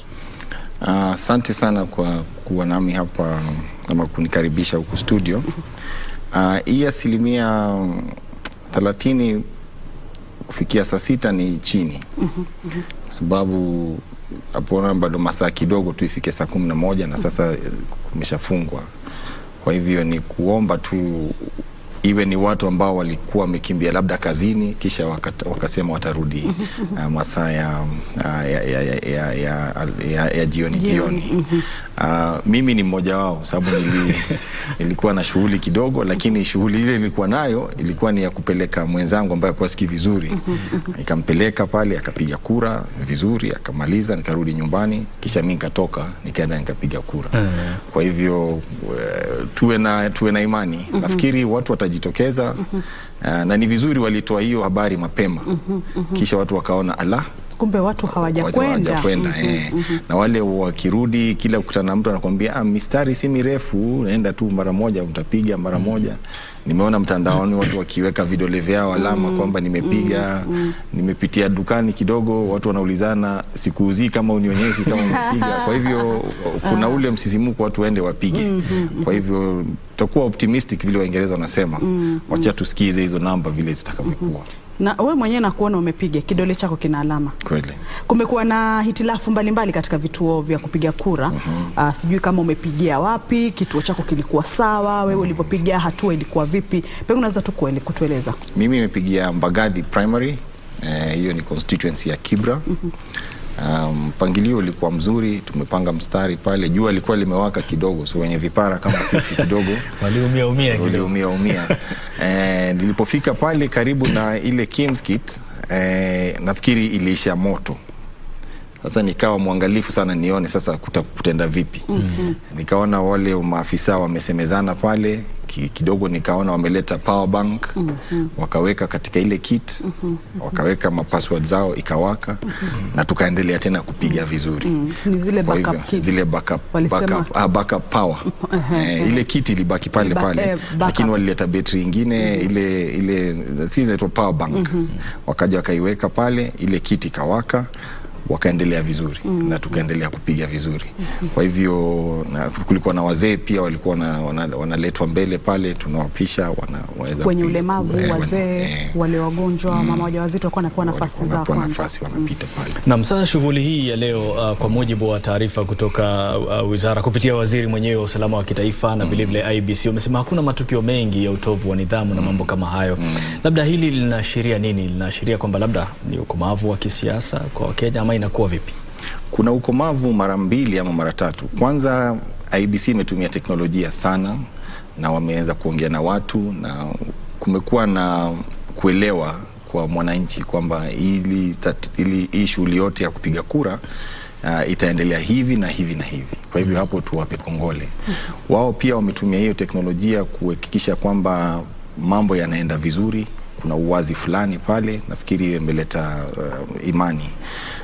La pili ile ningependa kusema ni kwamba idara ya usalama na polisi kwa miaka 5 iliyopita wamekuwa na maendeleo mengi katika vile vyombo vyao vya kazi. Wamekuwa na waziri mzuri, amekuwa ametajwa sana kwamba anafanya kazi vizuri. Na pia nafikiri watu wanataka kufanya kazi vile inavyotakikana. Kumekuwa na mambo mengi yametokea na tunaona wamekimbia mbio kuyatatua na kufanya uchunguzi. Kwa hivyo hilo pia limechangia kwamba hatujasikia mambo mengi. Ukiangalia mtandaoni kuna mambo fulani watu wanaona yametokea, lakini hapo pia unaona pia polisi wameingia mbio na wakaweza kusaidia. Mimi mwenyewe pale nimekuwa nikijaribu kuwaongelesha kidogo, wako na urafiki fulani. Nafikiri uzalendo umeshika kila mtu. Kila mtu anataka shughuli hii ikwishe kwa amani.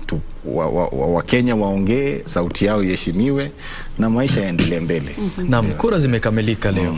Kwa hiyo ni kipindi kirefu watu wamesubiri, lakini kukamilika kwa kura sio mwisho wa uchaguzi. Unaona?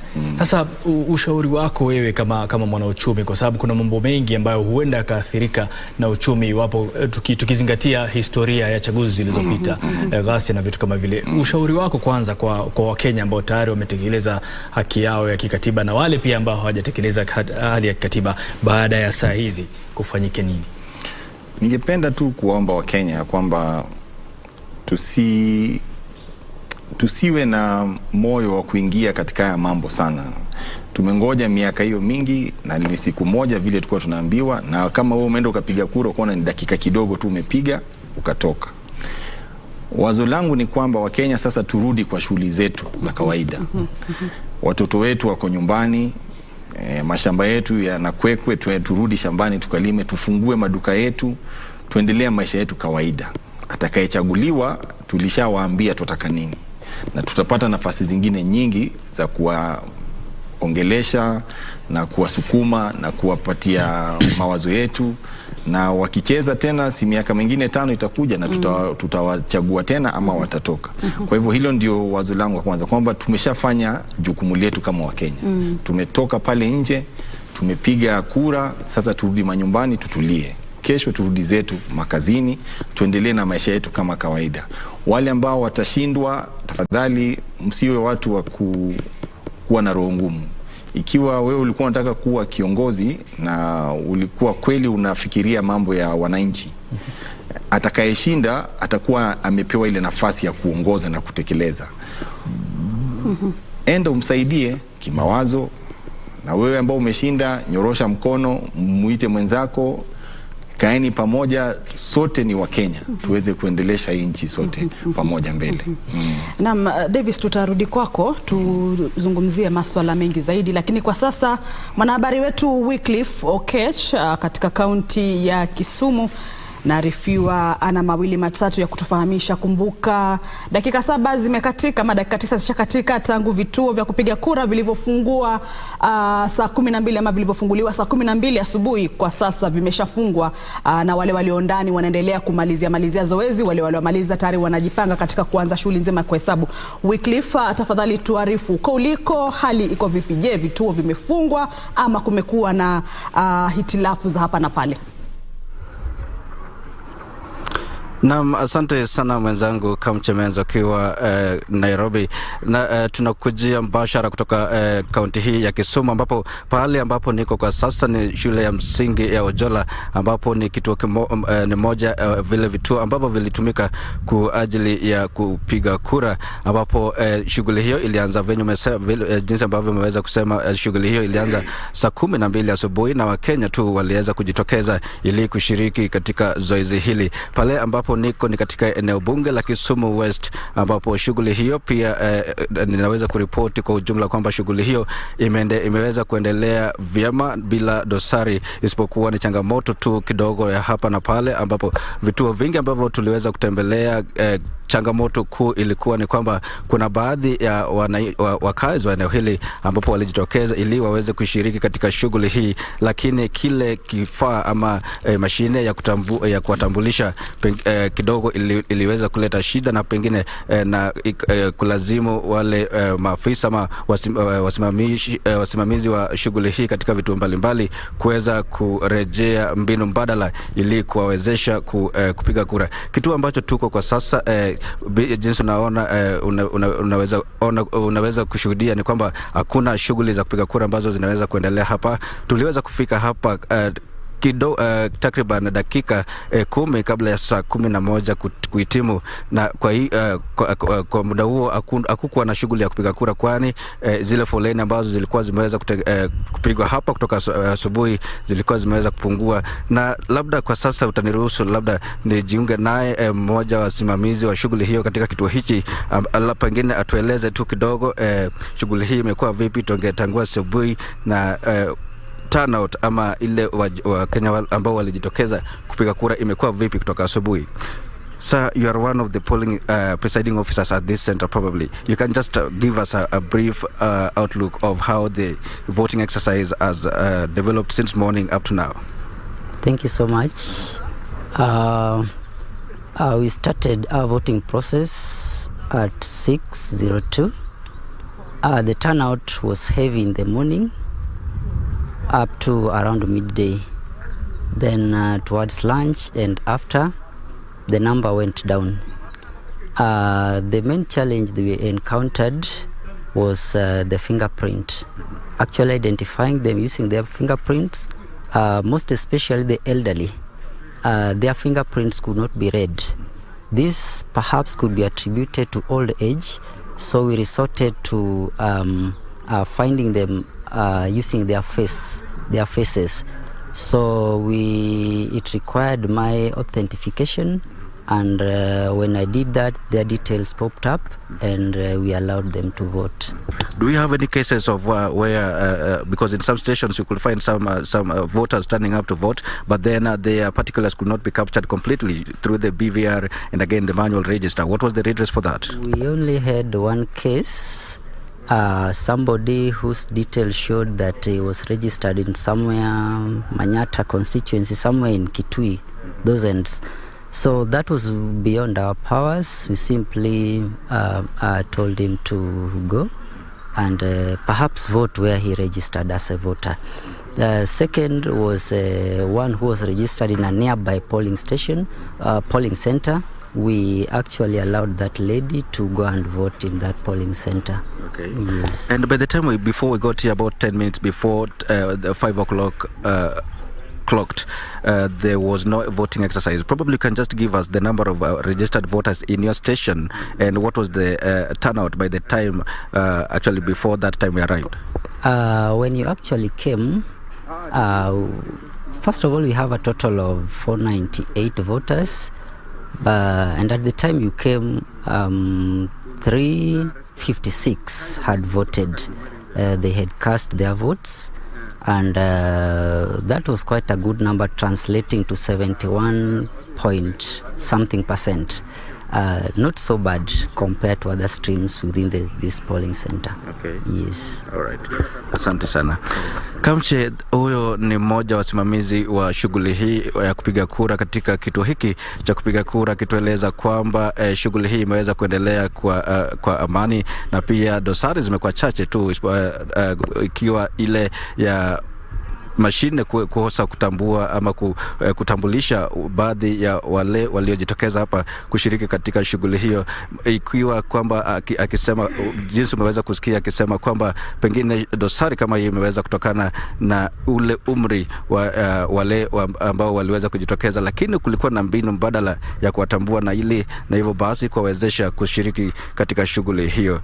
Kamche, eneo bunge hili lina vituo karibu 80 vya kupigia kura, na hivyo basi hii tu ikiwa ni moja yao, na kutoka hapa tutaweza kutembelea vituo vingine ili labda tu kupekua kama ni jinsi ni shughuli gani ambayo zinaendelea kwa sasa. Kwa sasa wacha ni shughuli kwako Kamchemeza.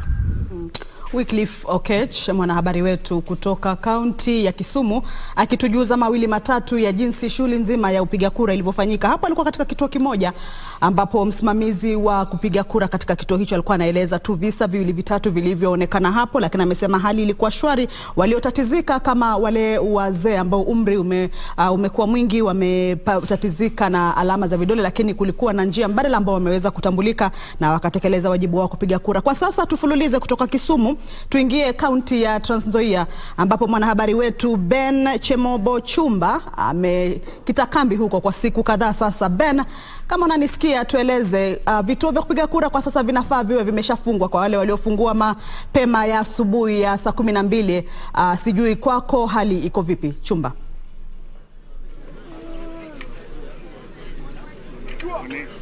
Asante sana mwenzangu Kamchemenza. Ni kweli kwamba nimekita kambi katika kaunti ya Trans Nzoia kuwaletea watazamaji wetu taarifa hakiki na tendeti tu pindi tu inapotangazwa na Tume Huru ya Uchaguzi na Mipaka nchini IEBC. Ninapozungumza sasa mwenzangu Kamche, nimesimama katika kituo cha kupigia kura cha Railways ambayo unaipata katikati mwa mji wa Kitale. Ni kituo ambacho ni cha kupigia kura na kiliweza kufunguliwa mwendo wa saa 12 asubuhi, na anaweza kuripoti kwamba vituo vingi vya kupigia kura katika kaunti ya Trans Nzoia viling'oa nanga kazi mwendo wa saa 12 asubuhi. Lakini kulikuwa na baadhi ya vituo ambavyo waliweza kupata vile vifaa vya kupigia kura saa chache baada ya saa 12. Kwa hivyo walianza kuchelewa mwendo wa saa 12:30, lakini kulingana na maafisa wa IEBC wanasema kwamba vituo kama vile huenda wakaongezewa muda wa takriban dakika 30 ama zile dakika ambazo waliweza kupoteza wakati waliweza kuchelewa kufungua. Kwa hivyo naweza kuripoti kwamba ni shughuli ambayo iling'oa nanga kabisa mapema asubuhi, kwa sababu tuliweza kuzuru baadhi ya vituo vya kupigia kura angalau kujua jinsi mambo yalivyokuwa, na tulishangaa sana kuona wapiga kura wakijitokeza hata mwendo wa saa 11 asubuhi wakitaka kupiga kura.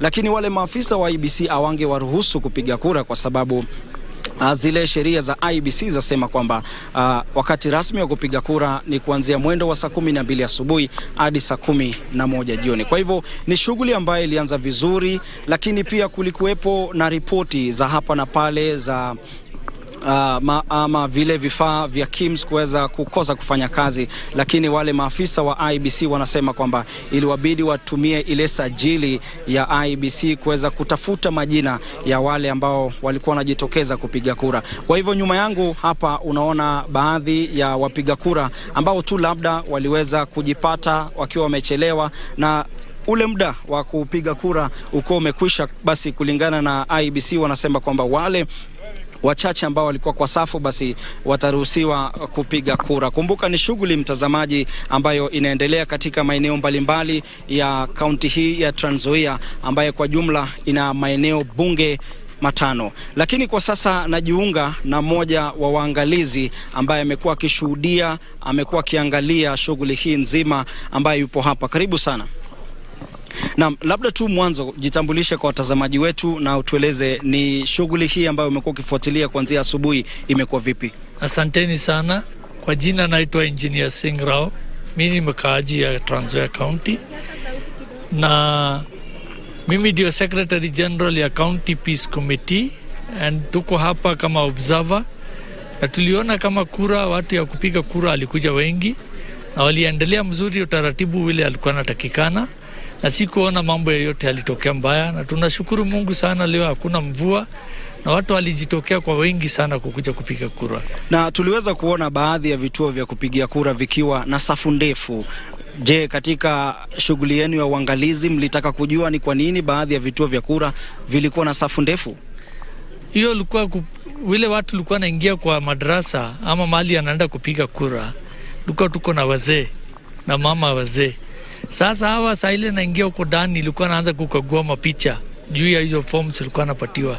Sasa ilikuwa nachukua muda mrefu sana, na ilikuwa ni gumu sana kwa watu ya IBC kukwenda kusaidia hiyo wazee kupigia kura.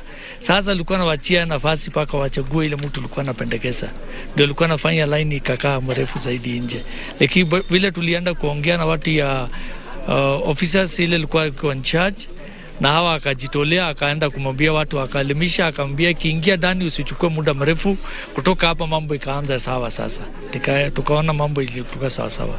Naam, asante sana kwa muda wako. Asanteni sana. Thank you. Na mtazamaji, huyo amekuwa ni Singrao, ambaye yeye katika shughuli hii ya uchaguzi yeye ni mwangalizi, lakini pia naye ni katibu katika kamati ya amani ya Trans Nzoia. Kwa hivyo mtazamaji, ni shughuli ambayo kwa sasa imekwisha, licha tu ya baadhi ya vituo vya kupiga kura ambavyo wale wasimamizi wa tume ya IBC wanasema kwamba waliweza kufungua wakiwa wamechelewa. Na hivyo basi nampata mmoja wa wakazi wa eneo hili ambaye ametoka kupiga kura sasa hivi. Tafadhali unaweza ukarejea hapa karibu. Hebu tueleze majina yako na umepiga kura leo imekuwa vipi? Kwa majina naitwa Lilian Wekesa.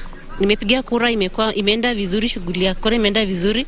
Wahudumu wa IBC wametushughulikia vyema. Wewe majina yako yaliweza kupatikana vizuri ama ulikuwa na changamoto katika kupata jina lako? Majina yangu yalipatikana yote vizuri na nikapewa streams ambayo nilikuwa nitakana nipigie kura. Maoni yako ni gani katika shughuli nzima ya leo? Shughuli ya leo imeenda vizuri, hatujakuwa na furugu yoyote, imekuwa na amani na tunaomba iendelee hivyo. Ujumbe wako kwa Wakenya ambao labda washapiga kura tayari, unawaambia nini?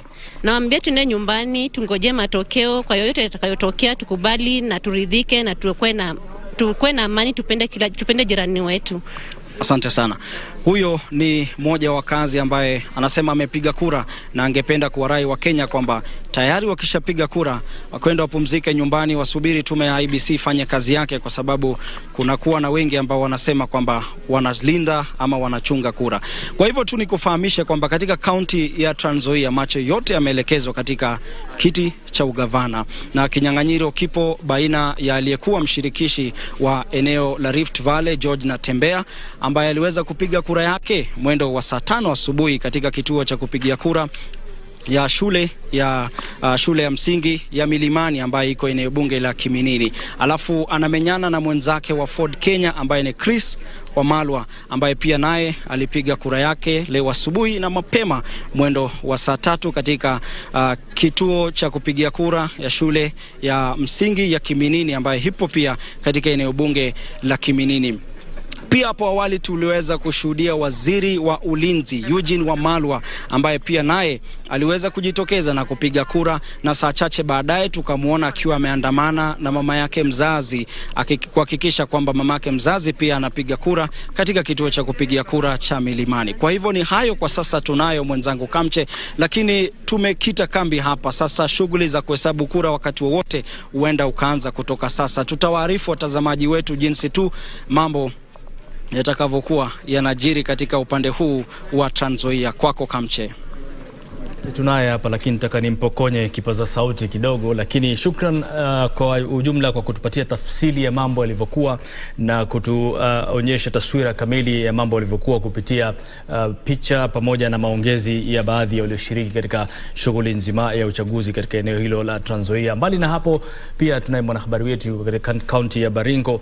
Sasa hivi tunaungana naye Betty Kiptum katika kituo cha shule ya upili ya Kabarnet. Na Betty, kama unanipata, hebu tueleze pale ulipokuwa mara ya mwanzo tulipokuwa tunawasiliana nawe watu hawakuwa wengi vile, mashughuli ilibadilika na hapo ulipo mambo ni tofauti? Na Harith, tunakujia moja kwa moja kutoka kituo cha kupiga kura cha Kabarnet High School. Ipo katika eneo bunge la Baringo Central rather. Mahali ambapo ilikuwa Baringo Kaskazini, na pale tuliacha kwamba watu wachache walikuwa wanafika kabla tu ya kura kufungwa. Hapa tulipo kura ilifungwa saa 11 na dakika 4 hivi kura hiyo iliweza kufungwa, na tuliona kwamba mtu mmoja tu ndiye alikuwa amebakia kupiga kura. Na sasa tunazungumza naye Michael Kosgei, ndiye presiding officer hapa katika kituo hichi. Michael, tafadhali karibia, uweze kutueleza mambo yalivyokuwa hii leo. Watu walipiga kura vizuri, walikuwa wangapi, turnout ilikuwa vipi? Kindly speak to us. Nitakushikia. Okay, I can talk in English. My name is Michael Kosgei, the presiding officer, Kabarnet High School, polling station number 2. We had a total of registered voters 419, but the turnout was about 67.03%. That translates to 281 voters who have voted. We are yet to count the votes and know which candidate will get in the MCA seat, the member of National Assembly, member of the Senate, the women rep, the governor, and all other posts, and also transmit the results for the presidency, which we will begin by counting in less than 30 minutes time.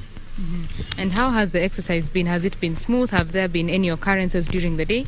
The exercise has been smooth with no major events. Yeah. Major events. So what happens now, and how are you going to transmit these results from this polling station to the tallying center? So the results will be transmitted via results transmission system, which is there in the KM's kit, and will only transmit one of 2 original KMs from 34A for the president, and one of 2 35A for the member of National Assembly. And then we move down for 36A. 36A, one of 2 will be for the member of county assembly. As we move down to from 39A, one of 2 booklet from 39A, which is for the women member to the National Assembly, the women. Yes. Right. Thank you very much. I know you have a lot to do. I will release you so that you can go do the counting of the votes. Thank you very much for speaking with us. That is Michael Kosgei, the presiding officer at Kabarnet High School polling station, and he has just informed us that there was about 67% turnout here in this polling station. Now, in this particular county, there were concerns, as I reported yesterday, about insecurity fears and low voter turnout being affected by insecurity. And just this afternoon there was an attack, but thankfully the police officers just thwarted that particular attack and recovered some livestock. The attack happened at Chemoe in Baringo County. I will speak now to Adamson Bungei. He is the county police commandant. Kindly join me, Mr. Bungei, and just give us an overview of what happened and what transpired this afternoon. Okay, thank you. I just want to once again assure members or residents of Baringo of their security. We are very much alert on this because this is our noble responsibility within this area of Baringo. As per what happened today in the afternoon, the election, or rather the exercise which has been going going on well. Quite unfortunate. In the afternoon, we had an attack which was actually occasioned by the bandits from areas of Tiati. And we had planned accordingly, or rather we deployed our officers accordingly, knowingly that we had the challenge in hand. And therefore, when this incident happened within the areas of Chemoe, they managed to steal around 110 goats from one of the residents there. Our response was very swift because we had a team from Chemoe RDU, we had a team from Kagir, we had a team from Ngaratuko, and also from Loruk. I mobilized the teams and they moved in swiftly. Thanks to the members of public, was able to give us the right information and also at the right time. We took action and we put our ambushes accordingly, and it yielded results. We yielded results whereby we were able to recover all the goats that had already been stolen. And probably we would expect to have casualties from the other side of the criminals, rather the bandits, because there was an exchange of fire. Our officers managed to get out of the issue safely. We didn't have any incident on our side of our officers. And we are looking forward. The officers are still combing the ground to see if we are able to recover any of those casualties or any items left behind by the same. But it was a fierce exchange. But thank God we were able to do our work well and recover the same. So we once again want to assure members of those lower sides of Kagir, areas of Chemoe, areas of that is Kapturo, areas of Sibilo, all those inclusive areas that we are alert on this. We are watching on this, not forgetting areas of Arabal. Also, we have areas of that is Tangul Bay. At some times, we have challenges there. We've set our teams right for this operation to ensure that all things go right without any challenge whatsoever. Right. So that is it. As we just delve into this issue, yes. This being an election day, how did it affect the elections? And also, did they take advantage of people going to vote so that they can raid the area? Well, that is a good one. But I just want to say this, that is on their thinking, but we are aware of this. That they could have also planned for the challenge, or rather to attack the members of public, having known that most of them must have gone for this exercise. But we had that in mind. It was part of our strategy that we put in place to ensure that as they lead back for the same exercise, they take charge. There's a team to take charge of what happens behind. And therefore, that is why we're able to counter in time. If we were not that preparation, then we could say they've taken advantage of the day. But we were set for it and ready for the same. And therefore, nothing affected. That is, the exercise went on well because we had a separate team that was taking charge of the same exercise. And a separate team that was taking care of the area, that is the patrols within those respective areas. So nothing was affected at all. Right. So yes. What is your comment on the security situation currently, and have you deployed any extra security personnel to man the area? Well, that is it. That is it. The team that was taking charge of that operation was an extra team. And still that will be there and until we are done with this exercise. And it will be a continuous action or other operation because that is an operation area.